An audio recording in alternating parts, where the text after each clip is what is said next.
Good afternoon mga ka-study buddy. Sa video ito, pag-aaralan natin ang dynamic programming shortest route. So, ano nga ba ang dynamic programming? So, dynamic programming is a technique used to solve a multi-stage decision problem where decisions have to be made at successive stage. The main idea of DP is to decompose the main problem into sub-problems or stages. So let's say we have a problem. So in order to solve this problem, so hahatiin natin siya into sub problem. Okay, or stages. So let's say this is stage 1, stage 2, stage 3, stage 4, stage 5. Okay? Then computations are then carried out recursively where the optimum solution of one problem is used as an input to the next sub-problem. Okay? So, yung makukuha nating sagot or optimal solution for our first sub-problem is magagamit natin sa next sub-problem natin. Kumbaga sila, konektado sila. Okay, so hindi natin masosolve yung stage 2 nang walang sagot dito sa stage 1. Okay? Then, we have a two types of recursion, forward and backward recursion. Whereas forward recursion, in which the computations proceed from stage 1 to stage 3. For example, we have stage 1, stage 2, stage 3. Okay. So, dito tayo magsisimula sa stage 1 natin. Going to stage 2, going to stage 3. Kabaligtaran naman siya nung ating backward recursion. Kung saan nagsisimula ang pagsosolve natin from stage 3 going to stage 1. Pabaliktad tayo. Okay, so stage 1, stage 2, stage 3. So, dito tayo magsisimula. Okay? From stage 3 to 2, stage 2 to 1. So, yan yung ginagamit na recursion sa dynamic programming. Backward recursion. Okay? So, our topic for the dynamic programming is shortest route. Okay? So, remember, we have a shortest route topic also sa network model. Whereas, sa network model, we always start at the beginning. So, dito tayo lagi nagsisimula. Going to end. Remember, at dynamic programming, we always use backward recursion. So, dito tayo nagsisimula sa pagsosolve. Going to stages. Kung ilang stages yan. So, here we have 3 stages. Okay? So, paano natin nasabi na meron tayong stages na 3? Okay? For our shortest route, step 1, decompose it into stages as delineate or draw by the vertical dashes line. Okay? So, ito yung ating diagram. No? So, hahatiin daw natin ito. Okay? By drawing a dashes line. Okay? So, ito po yung ating magiging output, okay, or diagram. Okay?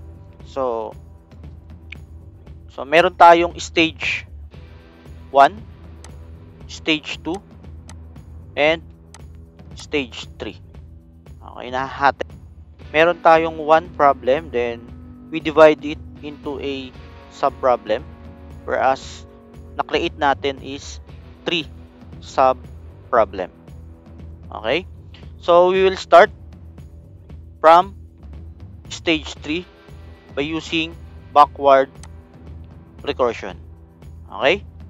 So, alamin muna natin yung distance ng ating node 5 going to 7. Whereas, from node 5 going to node 7, we have 9 miles. And from node 6 going to node 7, we have 6 miles. Okay? So, ang ating ruta is 5 to 7 with a distance of 9 miles. And from node 6 to 7, we have 6 miles going to node 7. Therefore, ang ating best route, kung tayo ay manggagaling sa node 5 going to 7 is 9 miles. And from node 6 going to node 7, we have 6 miles. Okay? After this, we will solve from stage 2 going to stage 3. So, based sa diagram, meron tayong node 2, 3, and 4. Okay. From node 2 to node 5, we have 12 miles. From node 3, meron tayong dalawang option na pwedeng pagpilian. From node 3 to 5 with a 8 miles. From node 3 to node 6 is 9 miles. And sa node 4 going to node 5, 7. Node 4 to node 6 is 13. Okay? So, ito yung ating tableau. So, sa node 2, from node 2 to node 5, we have 12 miles distance. And itong mga number na ito is galing ito dito sa ating best route. Okay, kaya kanina 'di ba, connected sila.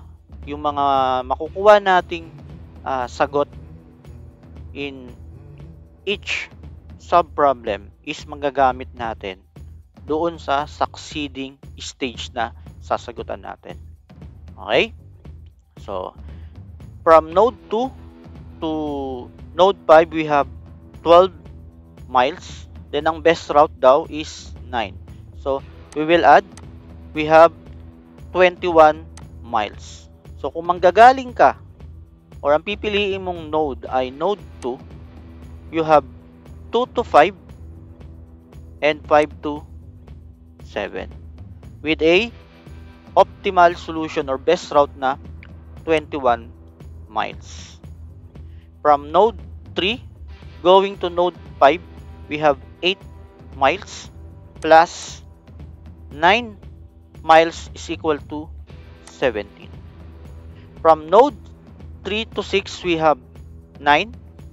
Pero, ang ating best route dito sa node 6 is 6 miles. Therefore, 9 plus 6 is equal to 15. So, kung manggagaling ka sa node 3, okay, so, ang ating best route is 3 to 6 and 6 to 7. Okay? Dahil ang ating best route ay 15 miles. So, hindi natin pipiliin yung 3 to 5, 5 to 7.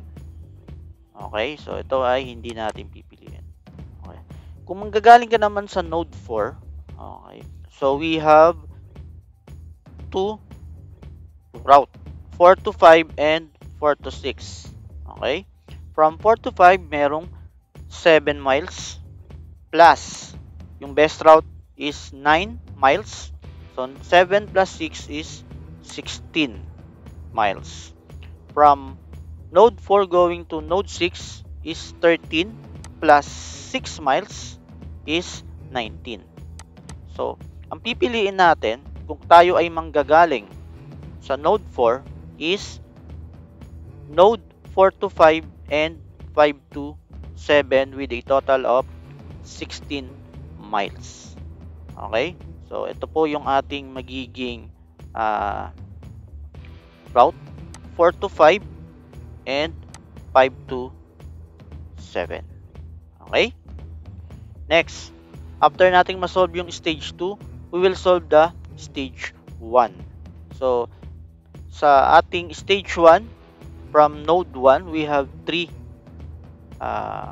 route na pwedeng pagpilian. From route 1 to 2, route 1 to 3, and route 1 to 4. Okay, this is stage 1, stage 2, and stage 3. Okay? So, from node 1, ang distance from 1 to 2 is 7, from 1 to 3 is 8, from 1 to 4 is 5. Then, ang ating optimal solution sa ating stage 3 is 21, 15, and 16. Kung tayo ay manggagaling sa stage 2, nakuha natin ito dito. Ito, ayan. So, from stage 2, node 2, 7 is 21. Node 3 to 7 is 15. Node 4 to node 7 is 16. Okay? Ayan. So, from node 1 to 2, 7 plus 21 is 28. From node 1 to 3 is 8 plus 15 is 23. Okay. From node 1 to 4 is 5 plus 16 is 21. So, after nating makuha or ma-analyze mga total distance from node 1 to node 4, okay, then we will choose the best route. Okay. Ang may best route ay 21 from 1 to 4 ng ating stage 2 and from stage 2 to 3, which is our conclusion is ang ating magiging path or route is from 1 to 4 and 4 to 5 going to 5 to 7 with a total of 21 miles. Okay, for our route is 1 to 4, 4 to 5, and 5 to 7 with a total distance of 21 miles. That's all for our topic, dynamic programming shortest route. So, try nyong isolve itong problem na ito using dynamic programming shortest route. That's all. Thank you.